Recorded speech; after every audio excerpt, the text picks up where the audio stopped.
Bom dia, servidores. Dando sequência à série de entrevistas com os candidatos à Prefeitura de São Carlos, o Sindipam recebe hoje a visita do candidato Antônio Sasso, do partido Podemos.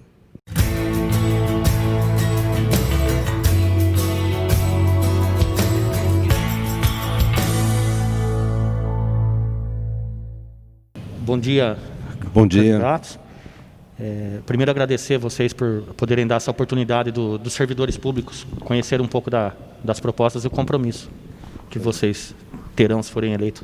Pois não, eu na verdade, em nome do Podemos São Carlos, Dr. Noé e eu, bem como a Elaine, servidora pública, candidata a vereadora, e a Larissa, assessora de imprensa aqui presentes, somos nós quem agradecemos a oportunidade de estarmos aqui apresentando um pouco das nossas pretensões para a cidade de São Carlos a partir do ano que vem.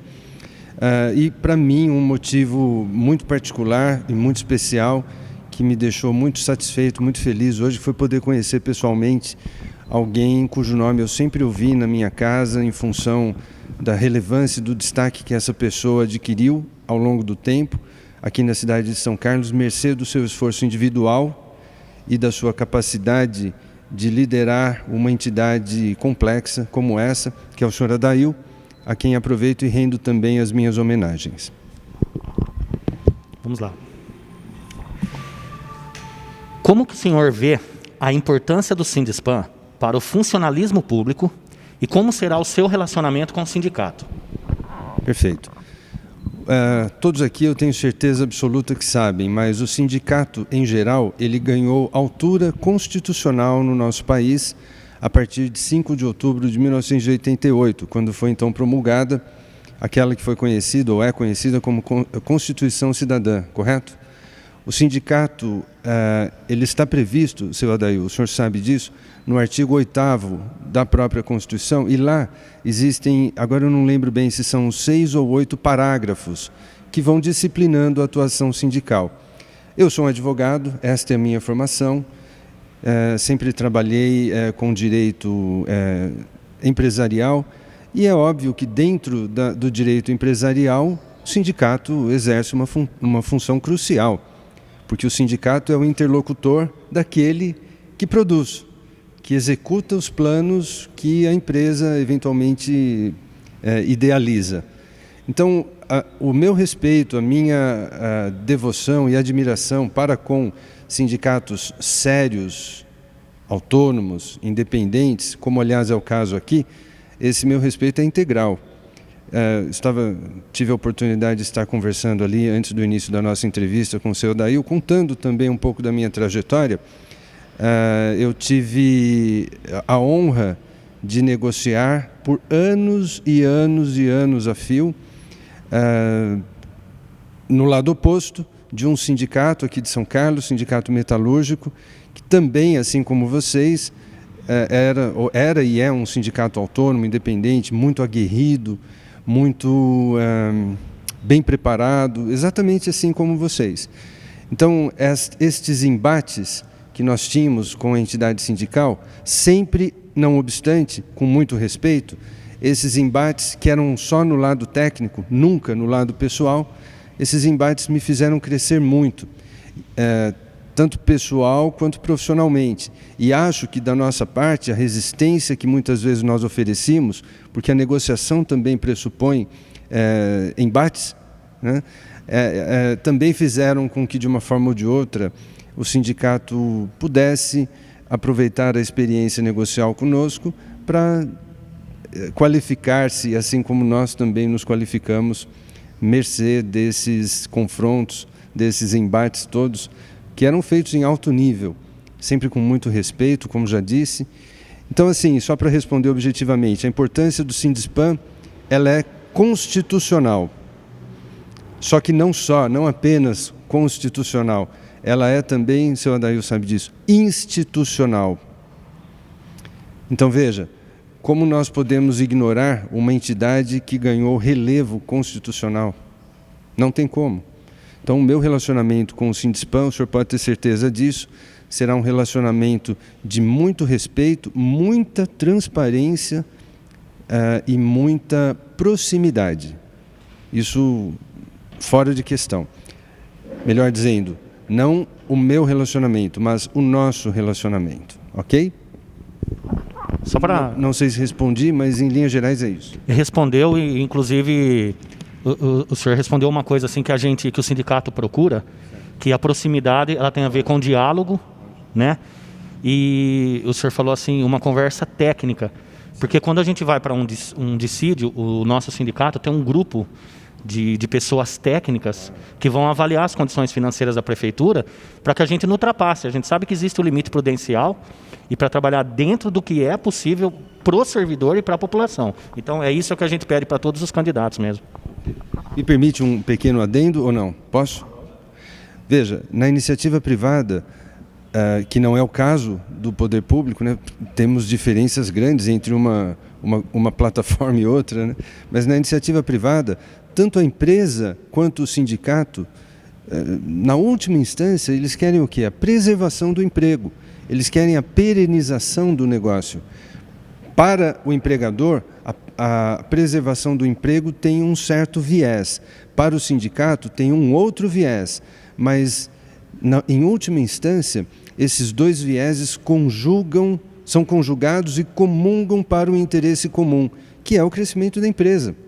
Porque se a empresa cresce, evidentemente que mais empregos serão oferecidos. Se a empresa cresce, todo um círculo virtuoso se forma em torno dela e quem se beneficia com isso, claro, também são os acionistas, mas em última análise é a própria sociedade, que vai receber mais tributos, que vai se favorecer com mais empregos de qualidade. Então, quanto a isso, para mim, é fora de questão. No poder público, nós vamos aprender, seu Adail, a traçar uma trajetória comum. Trabalharemos numa via comum, única, para que nós possamos fazer do servidor público aquela pessoa que tenha vontade de trabalhar na prefeitura, orgulho de trabalhar numa instituição como a prefeitura, de maneira engajada, que seja alguém que passe a ter um sentimento de pertencimento e que entenda que o papel último de qualquer servidor público é o quê? Servir. A razão da existência da prefeitura e do funcionalismo público, dos servidores públicos, é exatamente bem atender o cidadão. Só complementando, o Sindispan, como associação, como força, eu acho que também consegue descontos, acesso a planos de saúde, lazer, vocês têm força de negociação, então, só complementando a importância do sindicato, né? Então, outras conquistas também, além das trabalhistas. Inclusive, nós vamos falar sobre isso logo. Quais os compromissos que o senhor assume em relação aos dissídios coletivos, aumento real e valorização do servidor? Ótima pergunta. O compromisso que eu assumo aqui publicamente, inclusive está sendo registrado, é um compromisso de total, como já disse, transparência, proximidade e negociação. Faremos isso 4 anos ininterruptamente, se nós formos eleitos. Então, o sindicato esteja absolutamente tranquilo que na nossa gestão sempre será conjugado o conceito da proximidade, administração pública, Sindispan. O senhor quer completar? Como o senhor pretende dar continuidade à implementação da evolução funcional dos servidores prevista no plano de carreira? Isso será feito já em 2021? Outra boa pergunta. Como eu pretendo dar continuidade à implementação da evolução funcional dos servidores? Sempre com respeito e sempre de uma forma negocial. Então vamos trabalhar sempre para que o servidor público seja contemplado nas suas aspirações, não obstante a municipalidade, que é algo que transcende a própria ou só a própria prefeitura, mas algo que a municipalidade também consiga pagar. Então nós vamos trabalhar sempre, como o senhor mesmo colocou, defendendo o lado técnico da negociação. Porque eu acho que isso é importante. Regras claras preservam a amizade, já dizia um amigo meu, e nós vamos ter que trabalhar sempre com muita transparência de ambas as partes. Porque, veja, o servidor público, ele pode ter aí todo o sindicato preparado, muito técnico, muito comprometido e qualificado para defendê-lo. Mas o servidor público também é um cidadão. Aliás, ele é um cidadão antes de ser servidor público. Ele também tem interesse em que a cidade prevaleça sobre eventuais problemas que vão aparecendo, naturalmente vão sempre aparecer.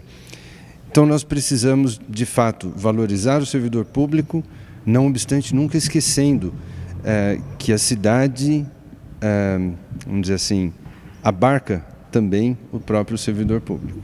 Tá bom? Doutor?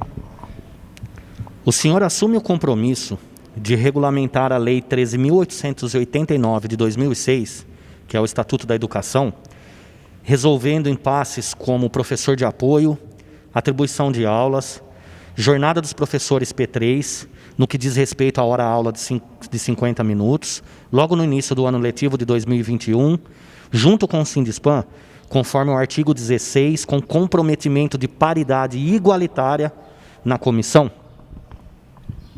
Bom, eu até fico surpreso com uma pergunta como essa, porque eu vejo então que a atual administração não vem oferecendo ao sindicato o respeito que o sindicato merece. Porque se viesse, talvez uma pergunta como essa aqui não estivesse nem presente. Isso me deixa preocupado, porque no nosso governo nós desejamos engajar o servidor público. O servidor público tem que estar consciente do plano de gestão que a prefeitura irá executar nos 4 anos.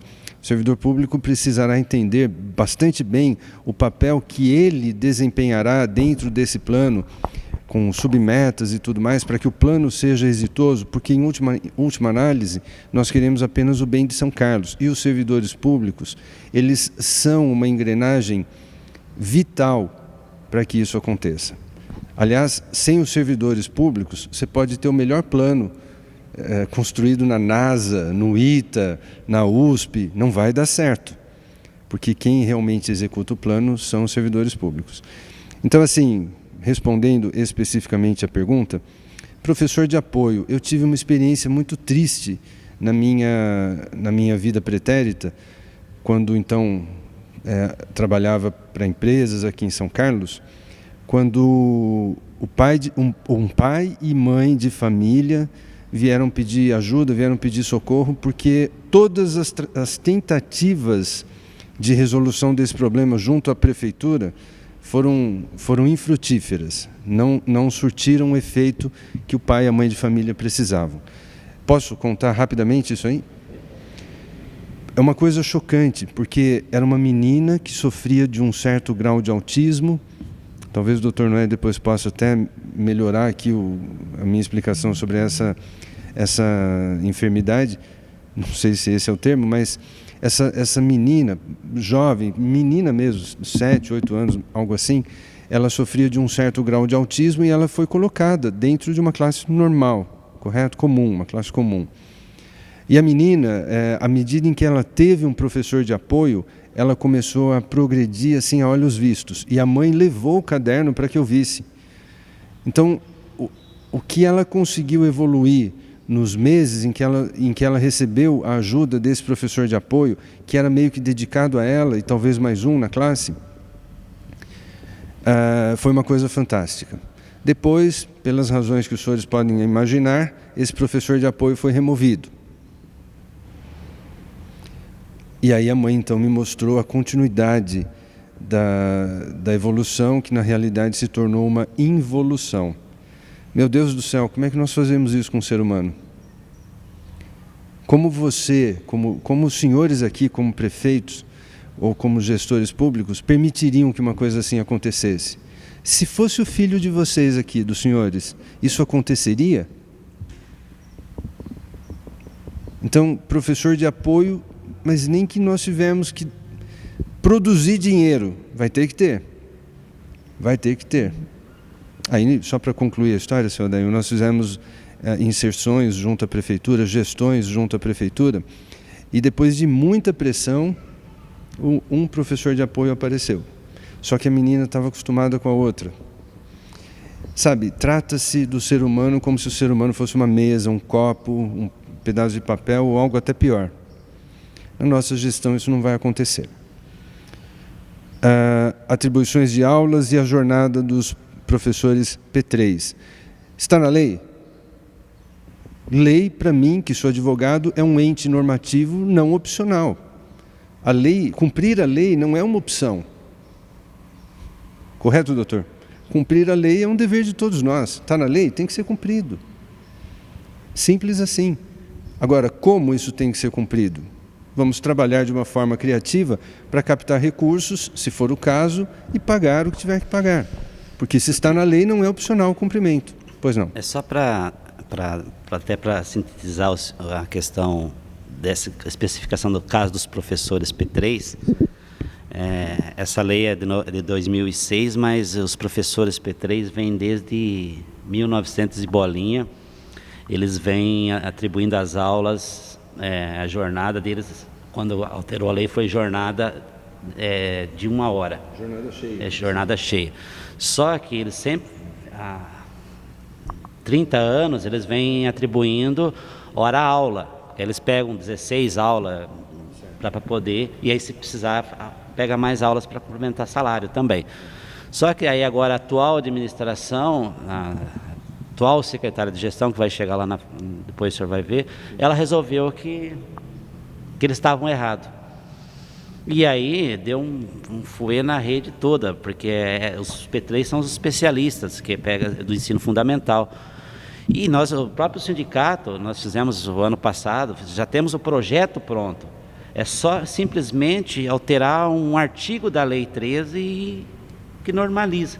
Mas aí, inclusive até no Ministério Público também, essa questão. Então, essa é a demanda que o professor, porque até mesmo porque o professor está trabalhando com a cabeça a 1000 sobre isso daí. Porque o professor especialista, para ele completar o salário dele, ele dá, são 10 EMEB, ele dá aula em 8 às vezes para poder. Nós queremos que o professor especialista seja o melhor professor para o aluno. Com todo respeito, ao atender uma exigência legal, que, como eu já falei, não é opcional, uma vez que é lei, nós não estamos fazendo favor para ninguém, mas nós vamos cobrar do professor especialista o melhor ensino possível, porque os nossos alunos merecem, correto? Sim, até os números. O professor, ele precisa ter a cabeça, vamos dizer assim, tranquila para oferecer esse melhor ensino possível, concorda? Concordo. Não, porque até mesmo os números do IDEB, São Carlos, a rede municipal, que é dos especialistas, sempre está no topo. Então, são os professores bem engajados sobre isso. O que é ótimo, mas eles têm que estar com a cabeça tranquila para poder continuar sendo assim. Sim. Né? O senhor quer comentar alguma coisa? Só completando, autismo não é enfermidade, é uma condição neurológica. E existe um tipo de autismo, chama síndrome de Asperger, que é o autista gênio. Vou dar alguns exemplos: Einstein, Steve Jobs, tá? Só que se esse autista na infância ele não for bem conduzido, lá na frente ele vira um esquizofrênico, não vira, né? Então é parte do poder público dar suporte para esse tipo de criança, até porque a gente tem um gênio com facilidade de línguas, matemática, tudo, e vai produzir muito. Eu tenho parentes autistas com Asperger que são advogados, um excelente advogado. Então é importante, por isso o professor de apoio, o psicólogo, uma escola acolhedora, e são alunos diferentes, né? Cada um vai ter um problema, e a gente tem que acolher todos os autistas, né? Então é só isso. Só para complementar, tem uma pergunta que não está aqui, mas é o que a gente está fazendo para todos. Caso o senhor seja eleito, como o senhor vai tratar dessa questão da volta às aulas, da questão da pandemia? Essa é que todos os candidatos, ninguém fez uma proposta sobre isso. Sabe que a pandemia não vai passar não é tão fácil assim, até mesmo por causa dessa briga de vacina, e a gente sabe que as escolas, a maioria, de 62 unidades, 50 são CMEI, são crianças, são infantil, que aí que é problema. Então, qual que vai ser a sua proposta para essa situação? Só para concluir a pergunta número 4, parte final, já vou passar a palavra ao Dr. Noé, que vai responder para o senhor, ok? junto ao Sindispan, com comprometimento de paridade igualitária na comissão? Sim. Eu não consigo entender negociação sindical sem paridade na comissão. Não, na minha cabeça, isso não existe. Então, nós vamos tratar com tratamento com o sindicato, senhores, vai ser sempre um tratamento respeitoso. Não tenho a menor dúvida disso. E eu espero do sindicato o mesmo tratamento em relação à nossa administração. Tá certo? Acho que é um compromisso que nós podemos assumir aqui também. Podemos? Podemos 19, que inclusive é o número do nosso partido. O sindicato, nós não temos um partido, né? O nosso partido é o servidor público. Perfeito. Então, a gente entende que o serviço público, ele sendo bem tratado, tendo condições de trabalho, né? Como o senhor falou aqui, ó, o servidor ter o orgulho de ser servidor público. E nós todos aqui somos servidores, nós temos orgulho, mas assim, você pode ter aquele orgulho, mas para você desempenhar e transbordar aquele orgulho, você precisa ter condição de trabalho e respeito do gestor. Como, né? O trabalhador da iniciativa privada também justamente precisa. E assim, nós vamos estar junto com a prefeitura levando as demandas, como nós sempre estivemos, né? E se a prefeitura estiver disposta a ouvir, né, com certeza melhora, porque a gente leva a demanda do servidor, ele mostra o que está errado na rede, o que pode ser melhorado. Eu sei disso. Basta o gestor querer olhar, né? Eu sei então disso. Nós vamos sempre estar junto, mas sem nenhum compromisso partidário. É o compromisso com o município e com o trabalhador. Eu sei, eu reconheço isso, porque na iniciativa privada só muda o nome. Em vez de servidor público, chama-se trabalhador. Mas o conceito é o mesmo. Eu vou passar a palavra aqui ao Dr. Noé, mas antes eu só queria ressaltar o seguinte. O Dr. Noé estudou profundamente esse assunto da pandemia, tá?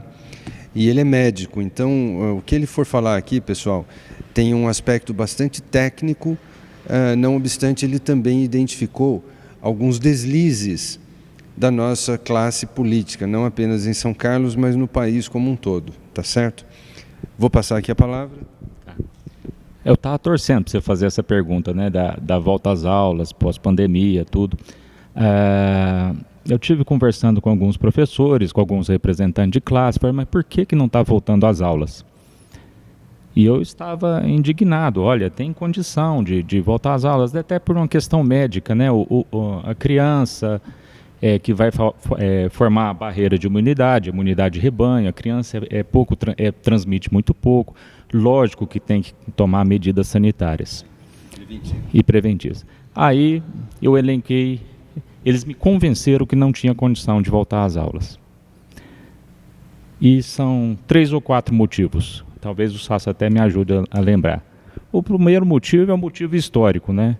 Que é o descaso político com o compromisso público da educação no país. É um descumprimento, não é exclusivo de São Carlos.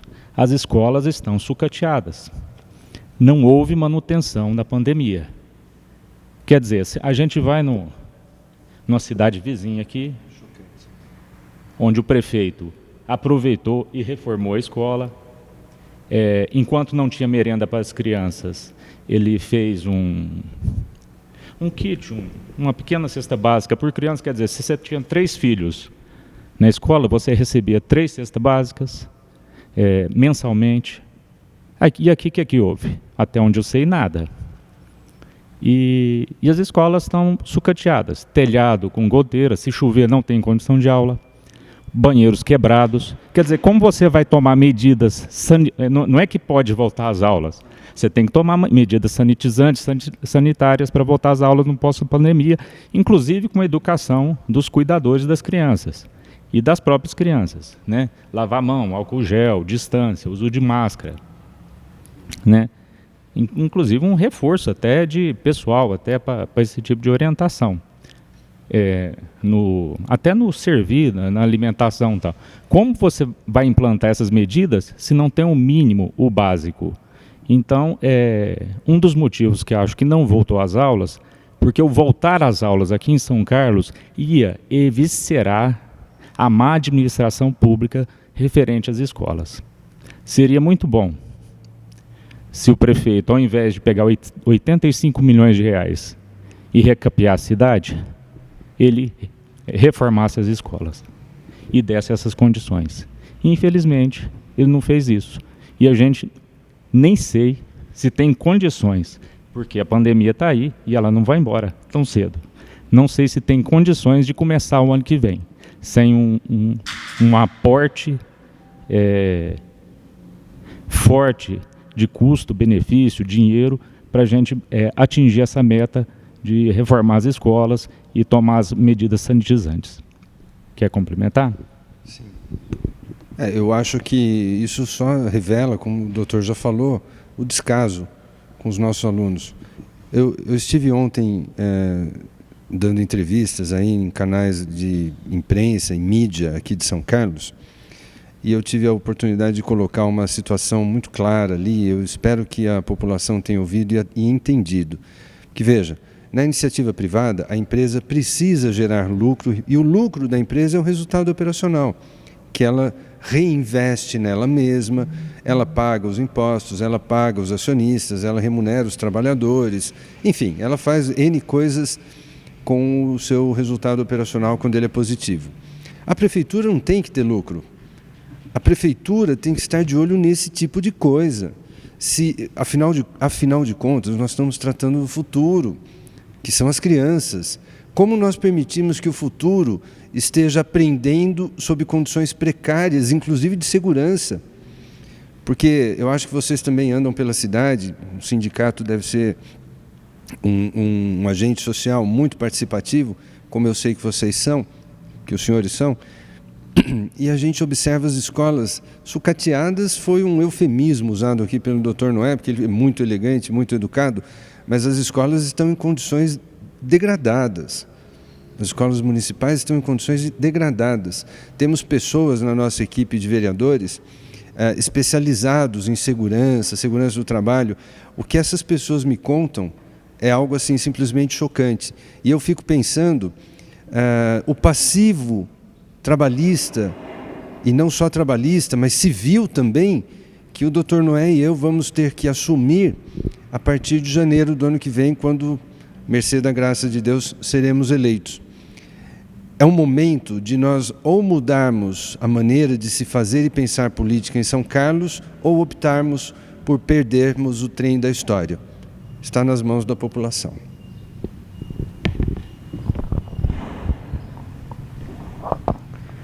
Hoje, os servidores têm, através de convênio com o Sindiplan, um plano de saúde custeado integralmente pelo trabalhador. Há também servidores que contratam individualmente planos de saúde. O senhor assume o compromisso de viabilizar a participação da prefeitura em parte do custo desses planos? Bom, eu conheço o Sindiplan através do consultório, né? Eu atendo um convênio aqui. O compromisso que um prefeito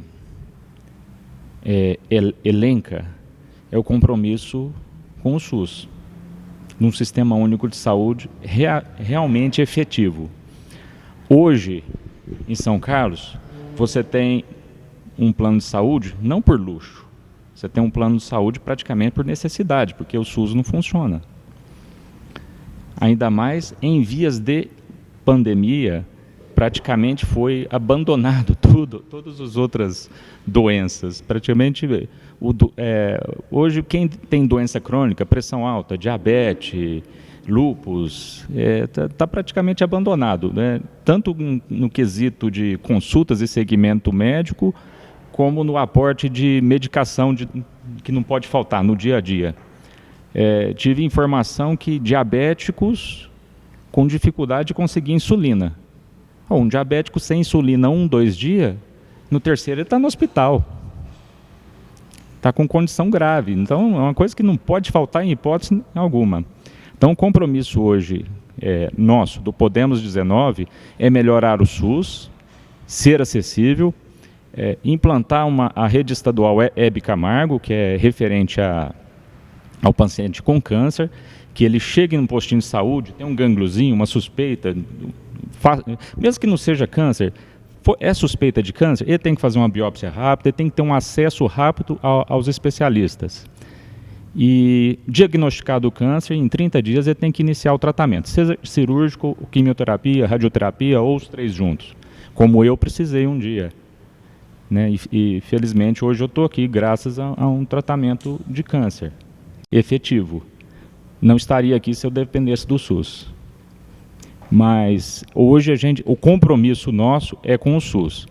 Se eu falar para você que eu vou custear, aliás, eu sou contra vereador e a Câmara de Vereadores e os assessores dos vereadores terem plano de saúde pago pela Prefeitura. É uma das coisas que vamos questionar. É um custo que o cidadão não pode pagar. O cidadão já paga pelo SUS e não pode pagar duplamente, 2 coisas. E na nossa administração, o SUS vai funcionar e se você quiser um plano de saúde vai ser um luxo. Lógico que a Prefeitura, com o seu poder de negociação, pode entrar junto com os planos de saúde, como instituição, para baixar os custos, negociações, tudo. Mas eu não posso custear um plano de saúde para o servidor público, assim como eu não posso pagar uma escola particular para o filho do servidor público, porque a escola não funciona. Eu tenho que fazer a escola pública funcionar. Justamente, a nossa pergunta aqui não oferecer gratuitamente, mas ajudar a custear mesmo como se fosse um auxílio saúde, né, para todos os servidores, porque nós temos cerca de 2.000 servidores que têm plano de saúde via Sindispan, né, mas existem os outros servidores que pagam particularmente, e existem os servidores que mal têm condição de comprar um remédio quando vai no SUS, né, e que às vezes acaba até pedindo um auxílio para o Sindispan, né? Então nós temos, por exemplo, um cartão que seria um cartão de crédito que desconta na folha, que a pessoa usa para comprar um remédio. Então, tem aquele trabalhador que não tem condição mesmo, e a gente entende que a Prefeitura ajudar com o custeio, né, de um determinado valor, ajuda até essa pessoa que não tem condição de comprar um remédio. Né? Então, alguma coisa em torno disso que nós... Hoje, a medicação não pode faltar. Para nenhuma doença crônica, para nada. Lógico, eu vou tratar espinha, é uma questão estética, a Prefeitura não vai pagar isso. Mas você tem uma doença, você tem que ser tratado. Desde que seja uma dipirona até uma quimioterapia. O SUS tem que fornecer isso. É uma lei universal, está lá na Constituição. Saúde é um direito de todos, um dever do Estado. E lei, o que acontece, né? Está aqui o advogado, a gente só cumpre a lei. A gente tem que cumprir. Então, na nossa gestão, a intenção é que o SUS fique tão bom que não se precise mais de plano de saúde. E olha que eu sou sócio de uma cooperativa de saúde. Mas a nossa intenção é que o SUS seja acessível. Como, se você for ver minha vida pregressa, eu sempre trabalhei no SUS, sempre operei do SUS, sempre lutei para que o SUS funcionasse. Mas eu nadei contra a maré, comprando correnteza que vinha toco, árvore. Parece que a Prefeitura, o poder público, eu estou aqui desde 2002, desde que eu estou aqui, com raríssimas exceções, houve exceções, lógico, trabalha contra. Como médico, eu sou cirurgião, eu tentei implantar um projeto, levei para vereadores, levei para o poder público, levei na Santa Casa, um projeto do governo federal, com uma verba grande para fazer cirurgias bariátricas, tratamento cirúrgico da obesidade grave. E hoje a cirurgia bariátrica é chamada de cirurgia metabólica, que de quebra a pessoa cura ou melhora o diabetes, cura ou melhora o hipertenso. E se evita muitas coisas, porque esse paciente diabético, obeso, hipertenso, lá na frente ele vai infartar, ter AVC e vai dar um prejuízo. E esse projeto, o dinheiro é federal, então o município não tem custo nenhum, não passa pela Secretaria de Saúde, vai direto para quem executa o tratamento, né? Tanto o pré, a cirurgia e o pós, com uma equipe multidisciplinar, paga-se bem e simplesmente foi negligenciado. Eu, como cirurgião, sozinho, eu não consigo implantar sem o apoio do poder público. Nunca tive apoio. Faz 10 anos que eu tento implantar. Por isso eu entrei na política. Agora eu vou ser meu apoio. Eu vou chegar lá e fazer. Por isso que eu estou entrando na política.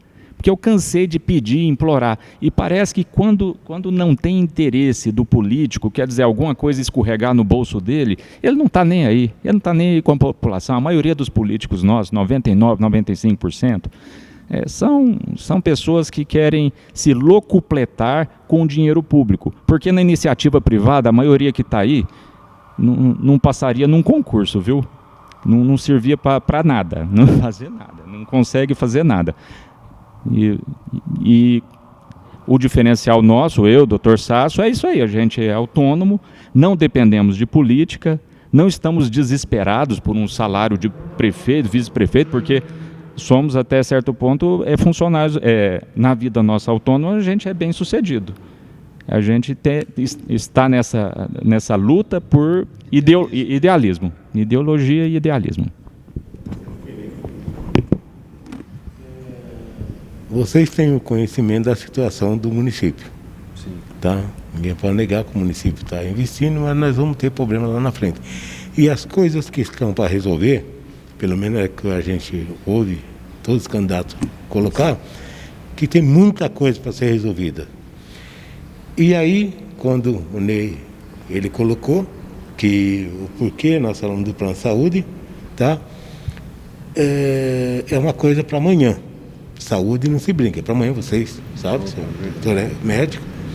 Então, a minha pergunta é o seguinte: nós vamos conseguir, né? Estou falando nós, porque sempre foi colocado junto com o sindicato, claro, colocar esse SUS para funcionar, para que não tenha mais necessidade de um plano de saúde absurdo que é pago, inclusive, cooperativa que o senhor coloca, né? Não disse nome, mas a gente sabe. Nós vamos conseguir isso aí dentro desse 2021? Vamos. Em primeiro lugar, o dinheiro, a Secretaria de Saúde é a secretaria mais rica, apesar de não ser a maior em número de funcionários e da educação. É só o dinheiro ir para o lugar certo. Então a gente vai conseguir.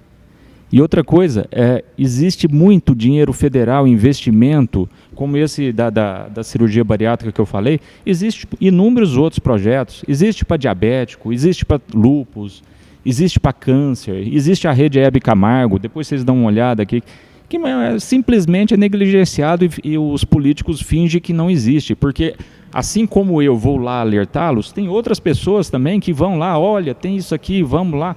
O político que está hoje lá, ele é assediado por esse tipo de projeto. Eles simplesmente eles são impermeáveis à melhora de saúde, à melhora da administração, porque aí ele vai ter que trabalhar, ir atrás, fazer projetos, escrever, mas a maioria que está ali na Câmara, dá a impressão que mal sabe falar ou escrever ou fazer um projeto.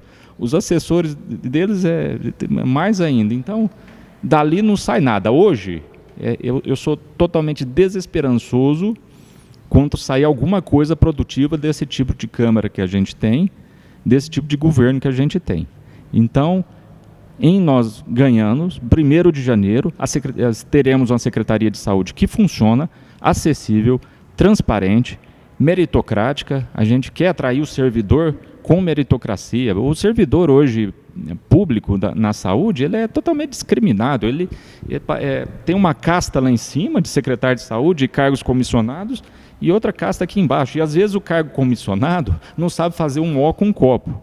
E lá no posto de saúde, lá da periferia, tem uma enfermeira PhD em gestão pública do SUS. Eu sei disso, eu conheço o sistema de saúde daqui. Posso? Esse tipo de perseguição eu vi pessoalmente acontecer e a pessoa foi reclamar no meu escritório. E tomamos providências legais em relação a esse assunto.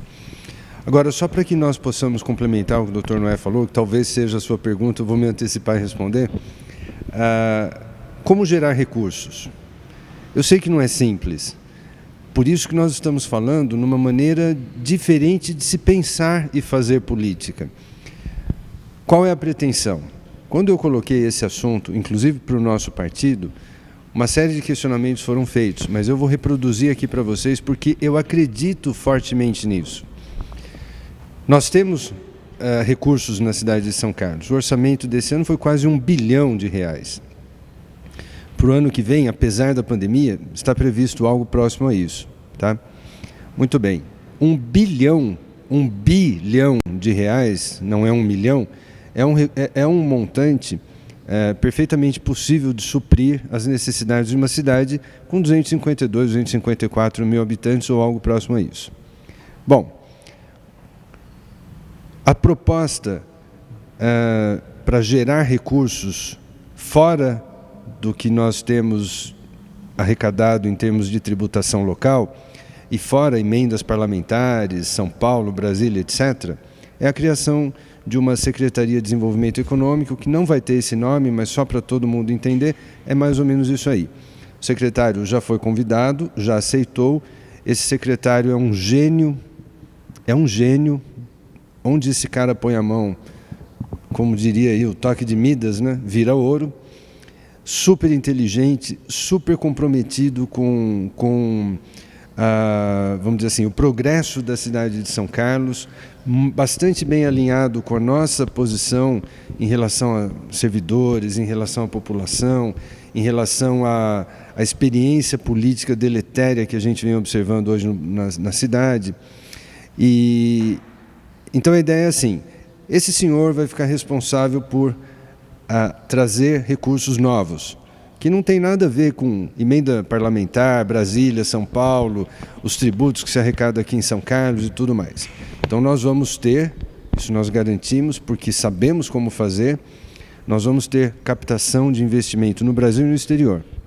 Eu tenho contatos no exterior que desejam investir no Brasil, especialmente numa cidade chamada São Carlos, perdida aqui no meio do interior do estado de São Paulo. Esse meu amigo conhece também. Bom, esse é um ponto. Mas para que a gente possa trabalhar bem os recursos locais, que é o que o Dr. Noé está dizendo aqui, nós temos duas outras técnicas, vamos dizer assim. A primeira delas é instituir uma auditoria, que no primeiro ano de governo será em 2 momentos, no início do ano e no final do ano, e a partir do segundo ano de mandato, só no final de cada ano. Essa auditoria, ela vai abrir a caixa que hoje, a caixa tão obscura, uma caixa que a gente não consegue enxergar o que está lá dentro, na Prefeitura Municipal. Oi? Pandora. Essa caixa de Pandora. Mas você tem que saber, tem que levantar o tapete e ver o que está lá. Você tem que abrir o armário e ver o esqueleto que está lá dentro. Né?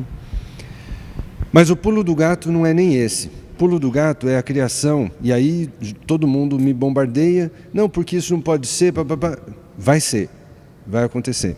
Nós vamos criar uma controladoria aqui em São Carlos forte, que se reporte diretamente ao prefeito e ao vice-prefeito. Essa controladoria tem que ser muito bem graduada, um profissional, eu já tenho até alguém em mente, uma pessoa independente, porque ela vai fazer assim, ó, a auditoria levantou que na sua área estão sendo gastos valores maiores do que o previsto. Legal, quem vai rastrear tudo isso? É o auditor? Não, não é o papel dele, é a controladoria. E a controladoria vai evidenciar, vamos dizer assim, o gasto excessivo da sua área, por essa ou por aquela razão, e nós vamos corrigir o problema. Então, o que é isso, seu Adail? Nós vamos fechar a torneira. Hoje, sob os mais variados pretextos, você gasta muito e ninguém fiscaliza, a verdade é essa.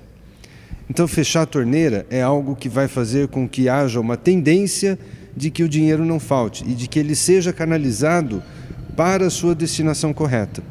Então, o plano é assim, levantou o problema, corrigiu-se o problema, e vamos checar, vamos traquear, né, como se fala, vamos verificar se o dinheiro chega na sua destinação correta. Aí vai ter dinheiro para a saúde, como também para as outras áreas.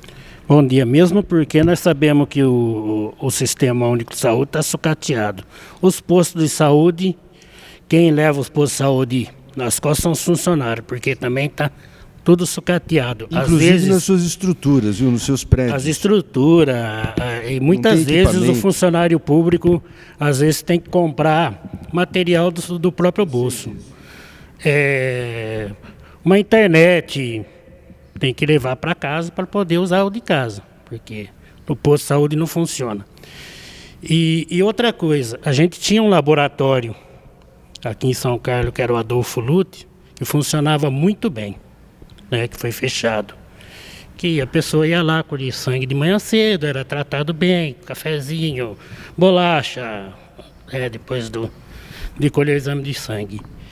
E fora as parcerias também, que já foram propostos para a maioria de todos os prefeitos que passou, foi a parceria de fazer com os municípios que são atendidos em São Carlos, como Ribeirão Bonito, Descalvado, Porto Ferreira. Às vezes vem pessoas da Bahia para cá conseguir fazer um procedimento aqui, porque não consegue fazer um procedimento lá na cidade dele. Eu conheço bastante pessoas que vêm de Salvador para cá fazer o procedimento, porque lá é escasso, é muito difícil fazer. Então, eu faço parte do Conselho de Saúde, tá? Só que a maioria dos prefeitos não tem respeitado o Conselho. Eles mandam a lei orçamentária sem passar pelo Conselho de Saúde. E por aí vai indo. Desculpa, qual é o nome do senhor? Wagner. Wagner. Está tudo errado aqui em São Carlos. Então dissolve o conselho. É melhor dissolver o conselho, porque se não se observa o que o conselho está ali suscitando, dissolva-se o conselho. É perda de tempo. Na nossa gestão isso não vai acontecer. O conselho, ele tem uma posição opinativa, correto?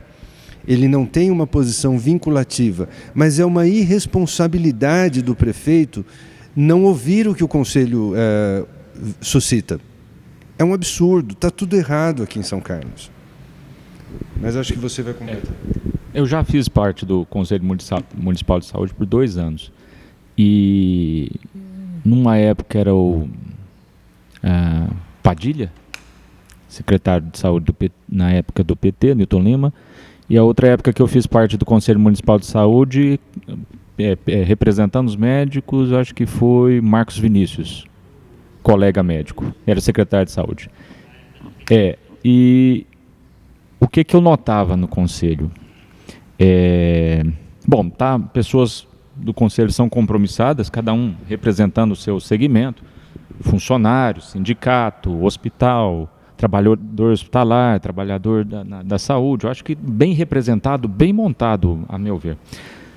Só que, por parte da Secretaria de Saúde, eles levam um tipo de informação parcial. Eu briguei muito no conselho, não sei se você estava... Por quê? Porque a outra parte eu conhecia. Eles levam aquele parcial, não conta tudo, faz um direcionamento de opinião, e eles não estavam lá para ouvir, eles estavam lá para enganar. Então, referente ao Conselho Municipal de Saúde, que eu acho muito importante, porque o Conselho Municipal de Saúde é onde o secretário de saúde, o gestor de saúde, capta as demandas do município. Uma delas é o que você falou aí. A gente não está dando conta nem de atender a gente, vai atender Porto Ferreira, Descalvado. Eu não sei se você sabe, eu vou te impressionar. Em neurocirurgia atende até Araraquara, cirurgia vascular também. E não dá conta, não consegue. Hoje a Santa Casa não tem anestésico. Por causa da pandemia, tem uma carência de anestésico, né? Não é culpa, é culpa da Santa Casa, não. Parcialmente porque a Unimed consegue, mas a Unimed é rica, consegue o dinheiro, consegue buscar lá fora. Mas a Santa Casa tem recurso contadinho, né? E os anestésicos aumentaram 600%. Então, um custo que aumenta para 600% já é difícil para uma empresa privada. Imagina para uma empresa que presta SUS, que já é subfinanciada. E aí eu acho que na saúde de São Carlos deram passos muito largos, Por exemplo, neurocirurgia, cirurgia vascular, a gente é referência numa região de 600 mil habitantes, e recebe-se por isso, tem uma verba a mais do Estado, mas é aquela coisa assim, você recebe 2 e gasta 10. Não compensa. Então a gente tem que dar um jeito nisso.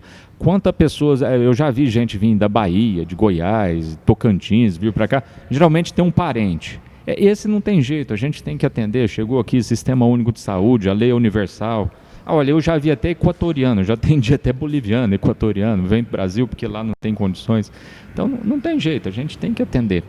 Chegou na nossa porta, bateu, é característica do brasileiro e a nossa lei. Tem que atender, não pode negar atendimento. Diferente, por exemplo, dos Estados Unidos. Se você tiver apendicite lá e não tiver um plano de saúde ou não tiver dinheiro, você simplesmente morre, meu amigo. Não pode nem processar.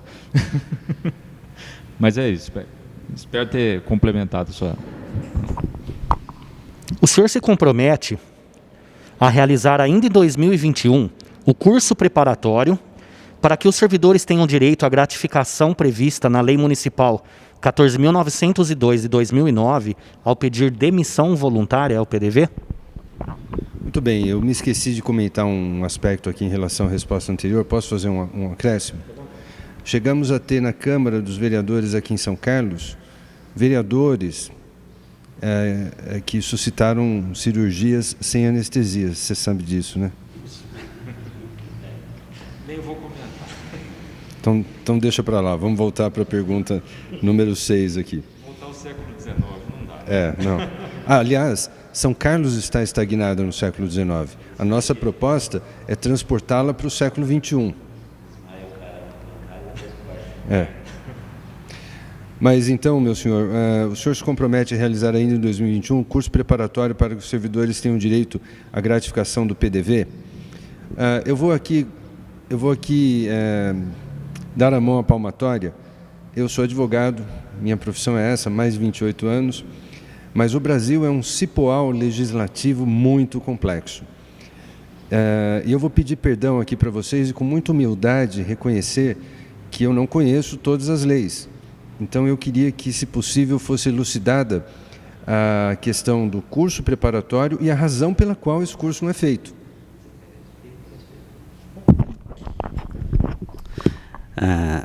Essa lei é o seguinte, o servidor, quando ele aposenta, agora mudou também, porque até a reforma da Previdência teve alterações também, mas o servidor aposenta, aí ele tem até 90 dias para se desligar. Se ele se desligar, ele recebe 50% de cada ano que ele trabalhou. Então, se ele o salário atual de cada ano que ele trabalhou. Muitos servidores querem um PDV 100%, que querem sair imediatamente. Mas não, todos aposentados, são todos aposentados.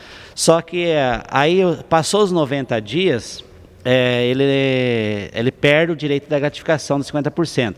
Aí a prefeitura, há uns 2, 3 anos atrás, todo ano fazia um curso com 80 pessoas. É um curso de um mês para a pessoa saber sobreviver sem o salário da prefeitura, só da aposentadoria.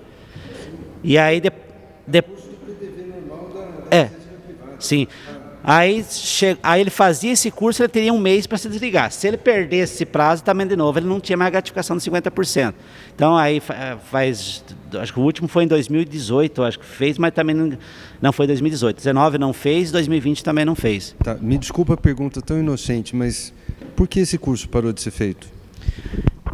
Segundo a justificativa da General da Administração, é que ela usou? Usou aquela questão da lei dos 75 anos para mandar o servidor público embora, que também é discutível, né? Porque nós somos seletistas, mas isso aí não vamos entrar no mérito, né? E aí o próprio procurador, que era o Zanetti, entrou, e aí os peão vieram procurar o sindicato, nós entramos com ação, acho que foi 7 ou 8, e conseguimos fazer eles voltar. Então, e essa ação está sendo tramitando. Tá. Então ela falou que ela não ia fazer, porque daí ela não podia vetar eles para participar. Porque se ela fazer o PDV e eles participar e sair, aí eles pegam 50% do PDV. Porque eles têm uns de 75, 80 e tal. Então é por isso que a alegação dela. Certo. Eu só gostaria de complementar uma coisa aqui. Fora o objetivo do curso para preparar o servidor, em muitos anos a prefeitura, porque a lei ela fala em 50% até 90 dias. Tá? Passou 90 dias, ele perde o direito. Então a prefeitura, ela, de acordo com as suas condições financeiras, ela viabilizava às vezes um PDV de 100% ou de 80%. Né? Então, o que a gente fala em realizar é isso. Hoje existe uma demanda muito grande, são muitos servidores que nos procuram. Né? Pessoal, eu vou começar a responder dizendo o seguinte, ó, que fique bem registrado. Isso é surreal. Isso é uma coisa que acontece na ilha de Lost. Não poderia estar acontecendo em São Carlos um negócio desse. Ou seja, uma pessoa, quem quer que seja essa pessoa, por mais graduada que seja, toma uma decisão individual, toma uma decisão unilateral, contrária à legislação, que o curso está previsto aqui na Lei 4.902 de 2009, é isso? E tudo bem? E aí, beleza? Então, me perdoem, eu não consigo entender certas coisas. Talvez a minha inteligência não alcance uma situação tão complexa quanto essa, mas me diga uma coisa, já falei isso aqui umas 2 vezes, o próprio Adail reiterou. A lei é um ente normativo para ser cumprido. O cumprimento da lei não é algo opcional. E pelo que eu estou entendendo, me perdoem, mas tanto faz o PDV ou não, o valor ou não, o percentual, nós estamos tratando com um ser humano que passou ocupado a vida inteira, trabalhando 8 horas ou mais por dia, por anos e anos e anos, e quando ele é aposentado, eu vivenciei isso na prática, porque meus pais um dia se aposentaram, lhe é tirado o chão. E aí a pessoa sai aqui, segunda-feira, às 8 horas da manhã ou mais cedo, que ele deveria estar trabalhando, ele está andando por aqui, passeando, sem saber o que fazer. O curso é absolutamente necessário. É um desrespeito você suprimir um curso como esse, ainda mais com uma posição tão unilateral. Então, essa resposta é evidente que sim, né? Resposta à pergunta número 6 é um sim com todas as vênias. E até mesmo, só para deixar claro, essa opinião unilateral que o senhor acabou de questionar de uma pessoa só, vai ter as consequências. As consequências talvez vai ser no final do seu governo, se for eleito, ou do próximo. Porque o sindicato, às vezes a pessoa vai ao sindicato e fala, não, nós temos tudo isso aí está em ações. O que porque é o que a gente faz, é o que nós sempre falamos lá, voltando à primeira, a gente conversa 1, 2, na terceira não tem conversa. Sim. Não, é o que eu falei minutos atrás, deve ter ficado registrado aí pela câmera. Nós vamos enfrentar um passivo trabalhista e civil colossal, um passivo colossal, que eu sei que existe. Inclusive a população de São Carlos, aliás, minto, o servidor público de São Carlos ganharia e ganhará muito com a nossa eleição, porque como advogado eu não consigo ver a lei existindo sem ser cumprida. Então nós vamos trabalhar para que todas essas aberrações sejam extirpadas e nós vamos cumprir a lei. Se a lei é boa ou má, a lei é dura, mas é a lei. Já diziam os latinos, dura lex, sed lex. A lei é dura, mas é a lei. Temos que cumpri-la. Então os servidores públicos se beneficiarão muito no nosso governo, justamente porque se está na lei será cumprido. Se não está na lei, nós temos um órgão aqui em São Carlos, que é a Câmara dos Vereadores, que é o órgão legiferante da cidade. O sindicato vai certamente fazer as suas justas pressões, vai exercer o seu direito dentro da democracia de colocar as suas pretensões e a Câmara decide o que fazer, porque o órgão legiferante é a Câmara, correto? Mas uma vez que está positivado na lei, não tem conversa, a lei existe para ser cumprida. O senhor se compromete a comunicar ao Sindispan os projetos de leis que envolvam direitos e obrigações dos servidores antes do seu encaminhamento ao Legislativo? Vou contar com uma história pessoal esse negócio aí, vou responder com uma história pessoal. Eu já falei aqui no início da nossa reunião, né? Os longos embates, debates, negociações que eu tive ao longo da minha carreira com um outro sindicato tão ativo, tão atuante quanto este aqui, esses embates todos me ensinaram muito. E uma coisa que eu aprendi, doendo na própria pele, foi exatamente isso aqui. É necessário que haja, em primeiro lugar, como aliás eu já disse aqui, transparência de parte a parte. Sindicato e empresa, ou sindicato e municipalidade, têm que ser transparentes um com o outro, mas transparentes mesmo. Eles têm que comungar no mesmo altar, que é o altar do progresso da cidade, porque todos nós moramos aqui e gostamos de São Carlos. Então, quanto a isso, o senhor pode ter certeza, nós vamos trabalhar, sim, sempre com transparência e proximidade. O sindicato eu não vejo como uma pedra no caminho, como a maioria das pessoas veem. Eu não acho o sindicato um empecilho para a execução exitosa da administração pública ou privada, como a maioria vê. Eu vejo o sindicato como um agente social, já falei, com altura constitucional, que desempenha um papel institucional que lhe permite sentar numa mesa, dialogar e cumprir aquilo que for combinado. Certo? E é isso que nós vamos querer do sindicato. Nós, da nossa parte, estaremos sempre abertos para negociação, discussão sobre qualquer assunto, mas nós queremos do sindicato esse mesmo compromisso. E nós, sim, iremos trabalhar leis, como disse aqui, projetos de leis que envolvam direitos e obrigações dos servidores, antes do seu encaminhamento ao Legislativo. Nós vamos fazer isso juntos. A lei não vai ser elaborada da minha cabeça, da cabeça do Dr. Noé, ou do nosso jurídico, ou do nosso procurador municipal e tal. A lei, nós vamos até criar o texto e tal. Chama o sindicato aqui, vai entrar em consenso com o sindicato. Aí nós vamos dar sequência. É assim que funciona. E eu vou explicar, complementando a minha experiência pessoal, que fique registrado aqui. Apanhei muito antes de aprender que essa pergunta número 7 merece a resposta positiva. Eu não quero repetir no poder público os erros que eu cometi na minha vida pretérita na iniciativa privada. Eu quero trazer para o poder público só os acertos que eu tive na minha vida privada. O senhor se compromete a não privatizar o SAAI, nem realizar concessão à iniciativa privada? Essa é uma pergunta muito polêmica, é uma bola extremamente dividida e ela merece uma resposta um pouco mais reflexiva. Eu sei que o SAAI é um órgão de extrema importância para a cidade, mas eu sei que o SAAI, assim como vocês também hão de reconhecer, não está funcionando bem. Nós temos N dificuldades dentro do SAAI e a principal delas, na minha opinião, é a falta de gestão.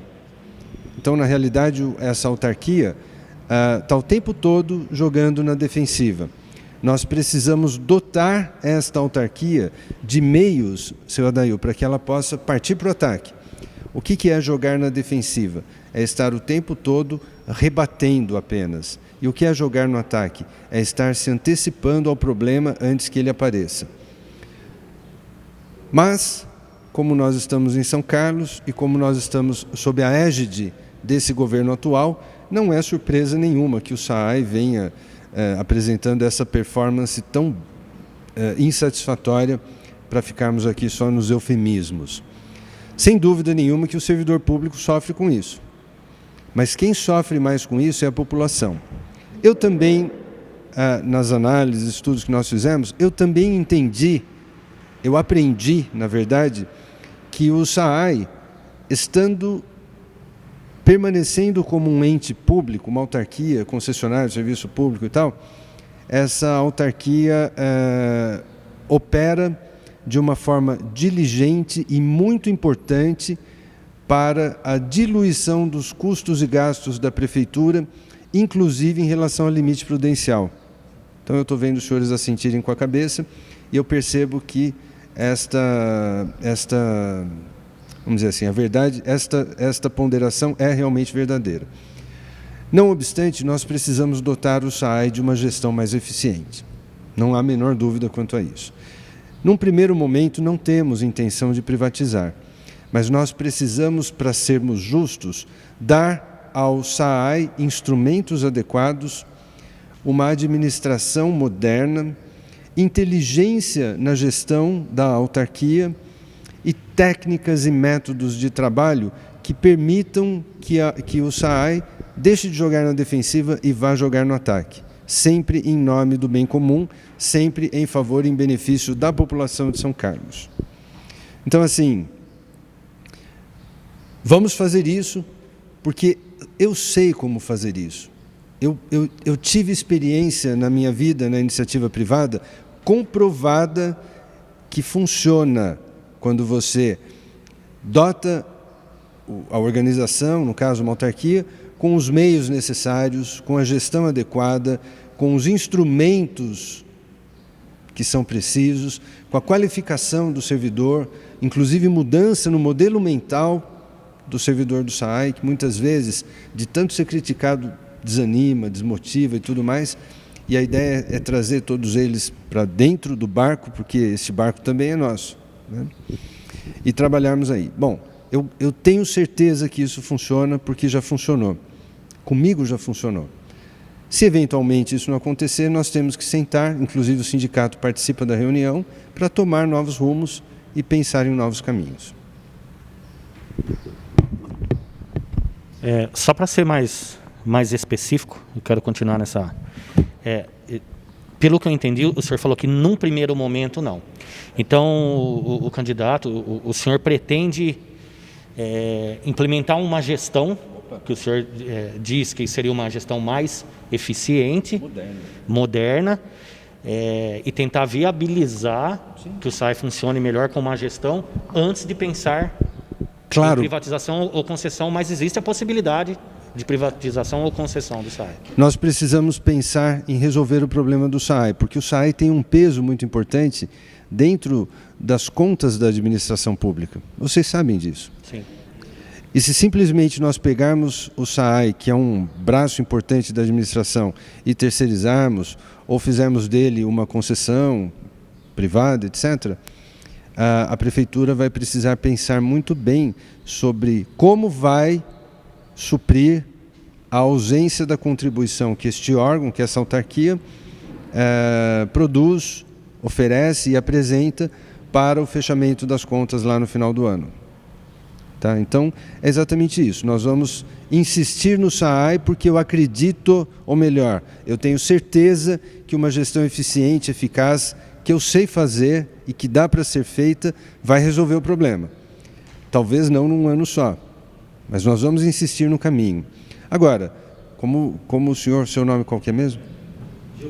Gilberto falou, você insiste uma vez, você insiste duas vezes, chega um momento em que você tem que viabilizar outras situações. Mas qualquer que seja a outra situação, já falei aqui inúmeras vezes, o sindicato, a relação com o sindicato é respeitosa e é de transparência.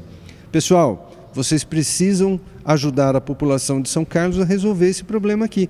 Já tentamos, vocês foram testemunhas, mas não deu certo. Vamos encontrar um caminho bom para todos, mas principalmente para São Carlos? A ideia é essa, senhor. Tá.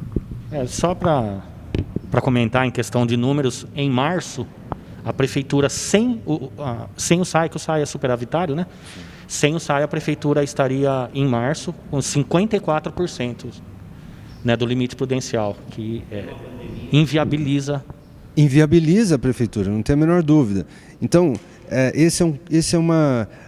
que assim, a opinião pública... Pessoal, isso é importante, vamos registrar isso porque é importante. A opinião pública no Brasil, infelizmente, não tem análise profunda.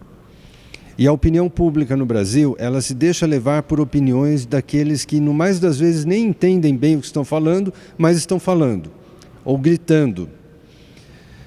Então, hoje, tudo é privatização, né? Vamos privatizar tudo, porque isso é o apanágio para todos os males do mundo. Eu tenho 28 anos, mais de 28 anos de experiência profissional, e eu sei que a terceirização, a privatização, concessão, em alguns momentos são necessárias. Em alguns momentos são necessárias. Às vezes, necessária para resolver um problema momentâneo. E não obstante, trata-se de uma mudança de gestão profunda. Às vezes funciona, às vezes não funciona. Às vezes se torna mais caro, ou como se diz na gíria, às vezes o molho fica mais caro do que o peixe. Não sei se esclareceu. Sim. Aliás, tem uma pergunta na frente, nós vamos ter oportunidade de entrar bem a fundo.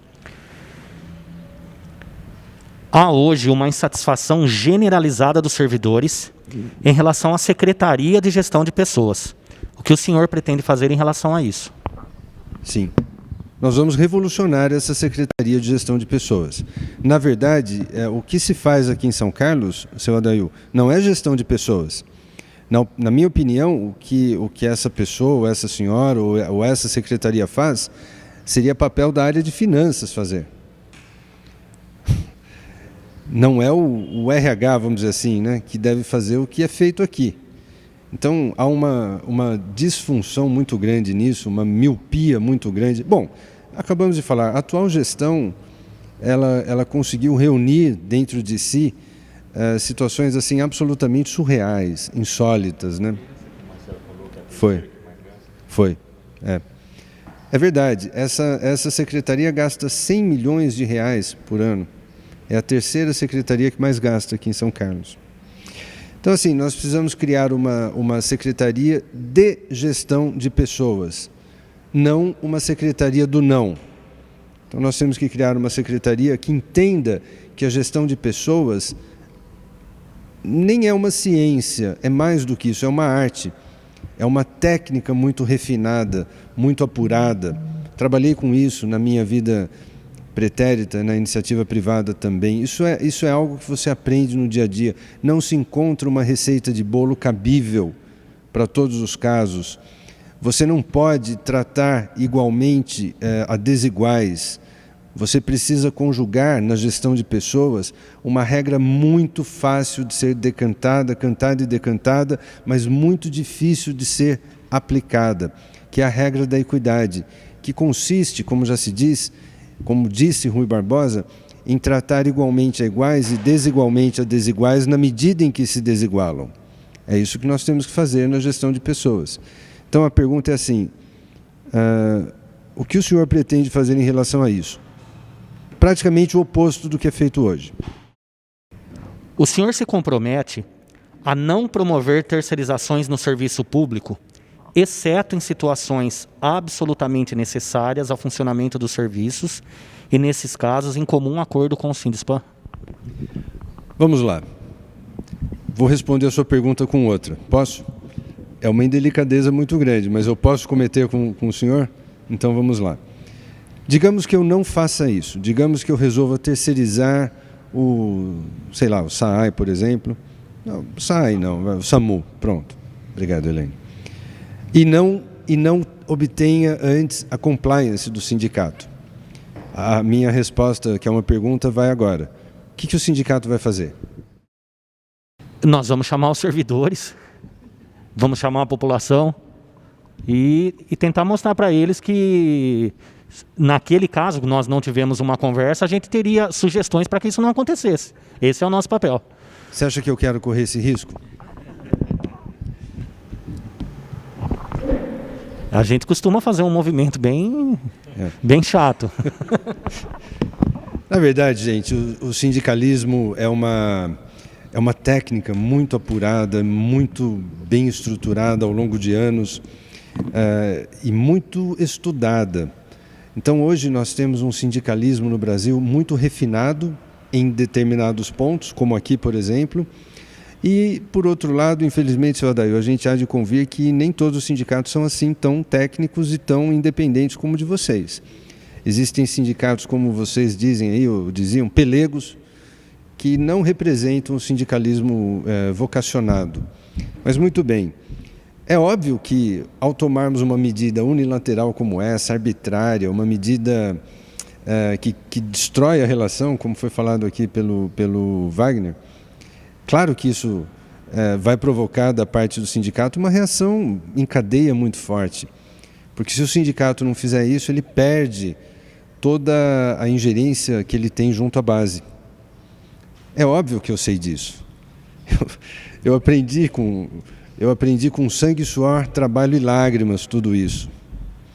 É óbvio que eu não quero trazer para a administração pública os erros que eu cometi na minha vida na administração privada, tá certo? Claro que se houver necessidade, o sindicato até abre aqui um espaço, exceto em situações necessárias. O sindicato é composto por pessoas inteligentes, por pessoas dispostas ao diálogo. Senta na mesa, sentemos em volta da mesa, vamos apresentar a situação, vamos discutir outras opções, tentar esgotá-las. Vamos ouvir as ideias do sindicato. Pode ser que sejam boas, pode ser que não sejam, mas a decisão vai ter que ser tomada, pessoal, sempre em compliance entre as duas partes. Porque uma decisão unilateral e arbitrária vai gerar o quê? Já foi respondido aqui.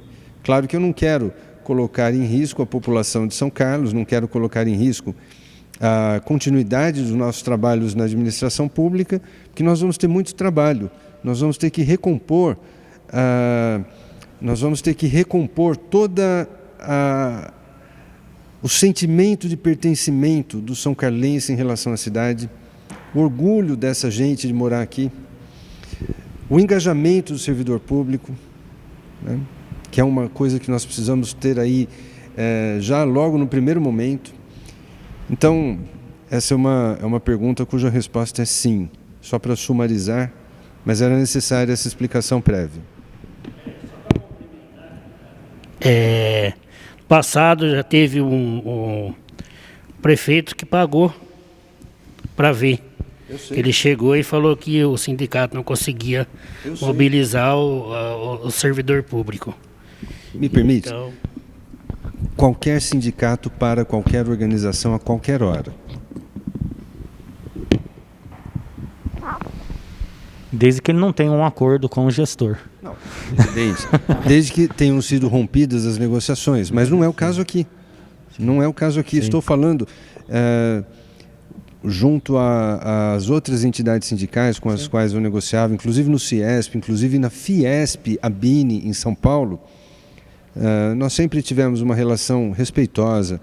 Então, é importante você construir caminhos juntos. Como eu falei para o senhor, nós vamos traçar um caminho comum, uma trilha onde caibam as duas pretensões. Tá certo?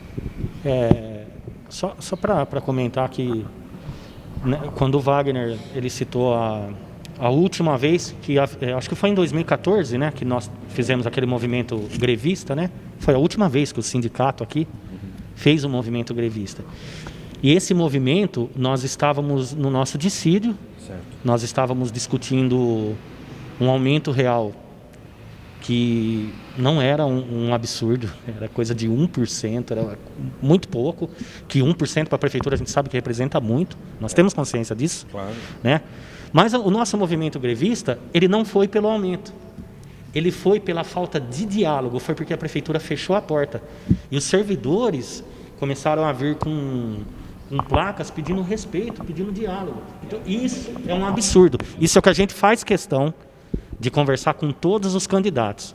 Como nós somos o porta-voz, né, de uma grande parte dos servidores, ou de todos eles, né, porque é o sindicato que representa a classe, né, a gente só quer levar para o prefeito da vez essa demanda e ouvir uma resposta dele que seja pelo menos técnica, que nos convença tecnicamente que não pode. Então é questão de respeito entre as partes mesmo. Na maioria das vezes onde um movimento grevista ou paredista legítimo acontece, quase nunca é me perdoem se eu estiver errado, me corrijam inclusive, mas quase nunca é pelo cerne da discussão, pelo núcleo da discussão. E sim, quase sempre, né, maioria das vezes, pela forma como a negociação acaba sendo conduzida ou mal conduzida. O senhor pretende cumprir integralmente o TAC, Termo de Ajustamento de Conduta, firmado entre o município e o Sindispan em relação ao assédio moral? TAC, para quem isso vai ficar registrado, né? Então certamente é importante fazer a menção. O Termo de Ajustamento de Conduta não é lei. Ele é um termo de ajuste de conduta. Ele não tem a força de um ente normativo, como é o caso de uma lei que está lá prevista, acho que no artigo 92 ou 52 da Constituição, uma coisa assim. Muito bem, mas ele é um termo, portanto é uma espécie de contrato que ajusta condutas entre as partes, certo? Bom, a minha pergunta é assim para os senhores. Alguém aqui assina um contrato e não cumpre? Eu também não. O doutor Noé certamente não.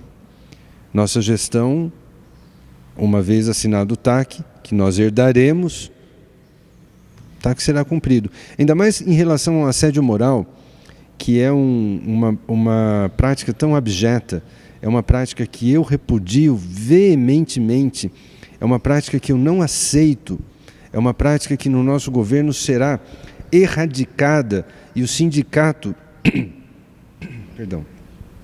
Perdão.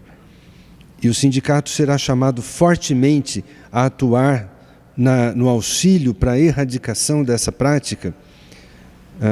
Para mim é algo assim inaceitável. A minha esposa é servidora pública e a minha esposa passou por assédio moral, por um grau de assédio moral muito elevado, assim que ela passou no concurso e assumiu a sua cadeira. Minha esposa é professora universitária, numa universidade pública. Então esse é um problema que eu também vivenciei na pele.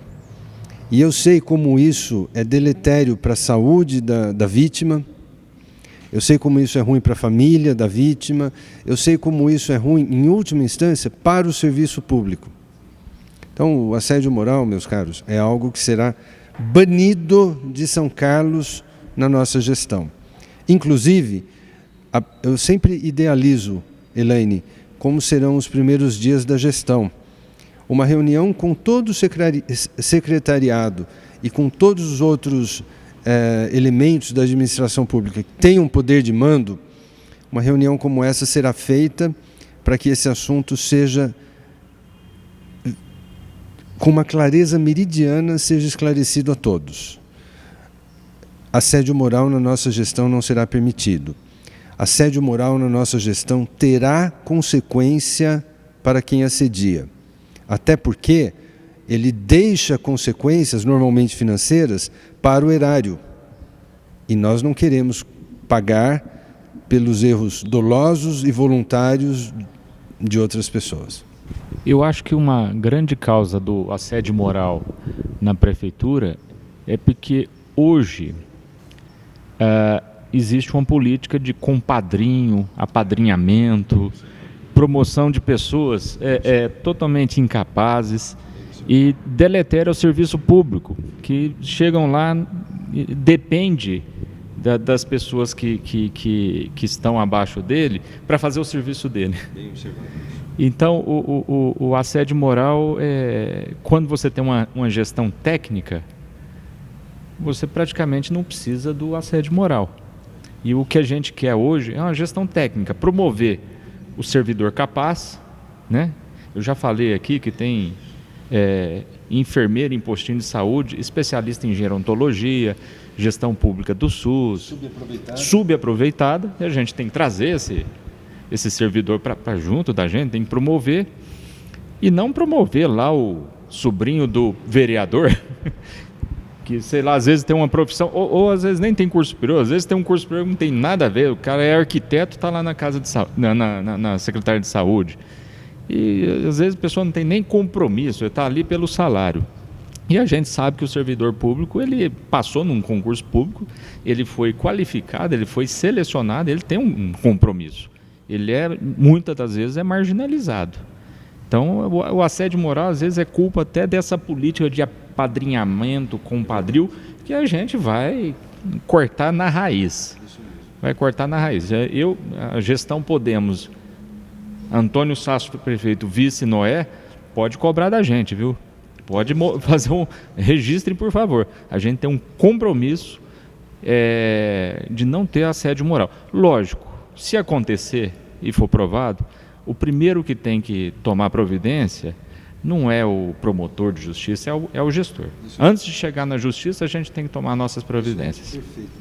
Perfeita resposta. Mas abre um gancho para eu fazer aqui um pequeno complemento, com a sua licença, doutor. nós somos chapa pura aqui em São Carlos. O senhor me permite fazer esse pequeno comentário em relação à nossa própria candidatura? Nós conversamos com praticamente todos os partidos, quase todos os nossos opositores, e nós optamos pela chapa pura. Ambos candidatos pelo mesmo partido, que é o Podemos. Perdemos recursos com isso, perdemos tempo na televisão e no rádio com isso, mas nós simplesmente não conseguimos identificar semelhança de propósito com os partidos que estão por aí e com as pessoas que estão à frente das candidaturas desses referidos partidos. Dos opositores que nós temos, conversamos com quase todos, e nenhum, repito, nenhum pretende trazer para São Carlos uma administração técnica isenta, livre de compromissos e, como se diz na gíria, Elaine, sem rabo preso com ninguém. Esta é a minha primeira experiência em candidaturas para cargos eletivos, bem como também no nosso vice, Dr. Noé. Assim como também é a nossa primeira experiência para a maioria absoluta do nosso corpo de vereadores. Então, assim, ao entrarmos para o serviço público, garanto que estamos entrando pelas melhores razões possíveis, quais sejam a vocação para servir, a vontade de servir a nossa população e a nossa cidade e a intenção de trazer para São Carlos uma gestão séria e honesta. Essa é a nossa promessa de campanha. Não prometemos construir uma creche por mês, não prometemos ônibus a R$1, não prometemos coisas que sabemos que não vamos cumprir, mas nós prometemos uma gestão séria e honesta, porque ao final dos 4 anos, os nomes que estarão sendo julgados pela história serão Antônio Sasso Garcia Filho e Dr. Noé Carvalho Azambuja Júnior, além dos nossos vereadores também. Ok? Candidato, era isso, né? As perguntas que nós tínhamos aqui. Nós agradecemos a oportunidade de vocês poderem comentar um pouco sobre suas propostas, principalmente relevante aos servidores, né? E se vocês tiverem alguma coisa para comentar, que nós não perguntamos, quiserem falar alguma coisa, tá. Considerações finais? Considerações finais. Já vou abrir a palavra ao Dr. Noé. Ele preparou, gente, um discurso breve, 48 laudas, espaço 8. Ele pretende ler aqui para vocês, hein? Mas falando sério, eu me permiti essa brincadeira aqui só para descontrair no final. O servidor público para nós é uma coisa muito séria, porque é ele quem executa o plano de governo. À medida em que nós estivemos em pré-campanha e até mesmo agora na campanha, nós observamos que existe um abismo muito grande entre a cúpula da prefeitura e os servidores públicos. Talvez essa seja uma das explicações pelas quais as coisas não funcionam na cidade. Porque imaginem os senhores, como que nós desejamos que algo seja feito se com o servidor não se conversa, se com aquele que vai executar o plano não se fala, não se senta junto, não se apresenta a razão pela qual tal providência deve ser tomada. Então, fruto de uma administração retrógrada, de uma administração antiga, rançosa, fruto de uma falta de administração, na verdade. Que, diga-se de passagem, nenhum dos meus oponentes, nesta eleição pelo menos, nenhum dos meus oponentes está apto a fazer. Nenhum deles tem competência competência comprovada no que precisa ser feito aqui em São Carlos. Com todo respeito a todos eles, alguns têm histórias de vida muito bonitas, outros nem tanto, mas nenhum deles é capaz de efetuar por São Carlos a proposta que nós estamos nos propondo a cumprir. E mais ainda, boa parte desses meus opositores, desses nossos opositores, estão gravitando o poder público, não na condição de servidor, mas na condição de exercentes de cargo de comando há muitos anos. E me soa uma desfaçatez muito grande, um desrespeito ainda maior quando essas pessoas vêm a público, numa entrevista como essa, ou em outras, ou na mídia, na imprensa, falar dos problemas da cidade e se apresentarem como a solução para esses problemas, uma vez que estão aí há tantos anos e até hoje não resolveram nada. É a hora de nós mudarmos os destinos da nossa cidade. O mundo está mudando, a pandemia é um ponto de inflexão para o qual, se nós não dermos a atenção necessária, nós vamos perder o trem da história.